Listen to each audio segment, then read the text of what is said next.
quickly before we go, because I've only just realised I've looked at the timer and I'm taking up a lot of your time. But like you said, not many other podcasts have live shows, and little of that they sell out, and they're almost like a party with 3 guys with microphones at the middle. So, what's it like doing a Rugby Pod live show? And is there any standout memories that you can remember? Hey, they're my favourite part. It's my favourite thing to do as a live show. We've only done one since the pandemic as well, and we did one recently. It was so good. Like it wasn't like the old ones. Like it was before the rules opened up, but it was still a bit socially distanced. But it was still like I just loved it. The live shows, what we live for. That's when if you're thinking about when you've made it, that's as close as you'll get to feeling like you made it. Like that's as close as we get to feeling like we've made it, because everyone there is a fan of the podcast. Everyone there knows you. Everyone kind of feel like they can give you shit, and they know what to give you shit about, because they've listened to the show, and the atmosphere is always perfect. So everyone's always had a couple of beers, a few beers, a handful of beers at least. So they're always rowdy. They're always ready to get stuck in.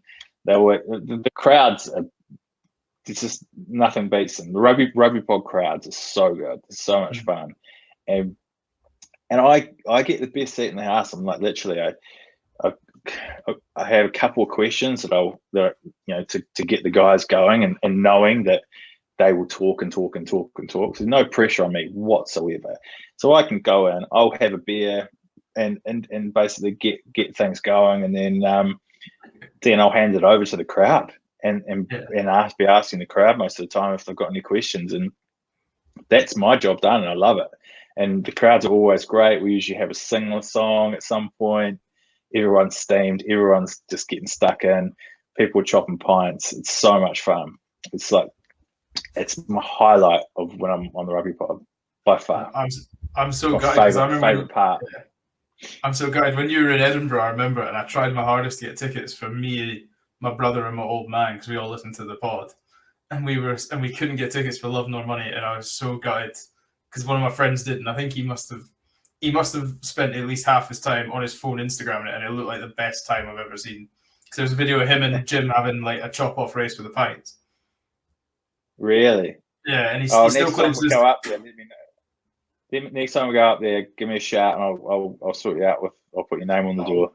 Mate, don't. I'd give it such big looks if my name was on the door. I'd be walking up. Yeah, mates with Andy Rowe, so just. Oh, we're not going that far. Just names on the door. Just You just don't know him, mate. Next time we're in Edinburgh, we'll get you along to the live show. Where's the best crowd ever been? Which has been the best show? Oh, not the best show, but who's been the best Edinburgh. crowd? Edinburgh was different. Edinburgh. Edinburgh was. Oh, hang on. No, Wales is awesome as well. Cardiff was amazing. It's been a few. So I'd say Edinburgh. We did back-to-back shows, and I took my bagpipes and played the bagpipes there. That was, and then John Barclay came in. This was when he was the Scottish captain. He comes in on Thursday, chops some pints. I play the bagpipes, pipe him in, chops some pints, goes and beats England at the Calcutta Cup on Saturday. That was amazing. Cardiff was pretty cool. Cardiff, we had Andy Powell just told story after story. And it's like, Jesus Christ, Powley, like he just has some outrageous chat. It was awesome. And then probably Flatiron Square in London is always a good crowd as well, because you can fit a lot of people in there, and that's always a great time as well. I mean, how does it not feel a bit weird? Like you were saying at the very start, all these people know you, and obviously you know none of them. So these people start rinsing you for things that you've said on a podcast, so you know it's out there. But does it not feel weird when you've got random Tom, Dick, and Harry being like, "Oh, Andy Rowe, I'm looking forward to your stag do in Ibiza," and things like that? Yeah, mate, I don't know you at all. Yeah, I mean, it's not weird. It's like, because you know exactly what they're talking about, and you know exactly. it did originally. It took a little bit of getting used to it. It didn't. It was strange that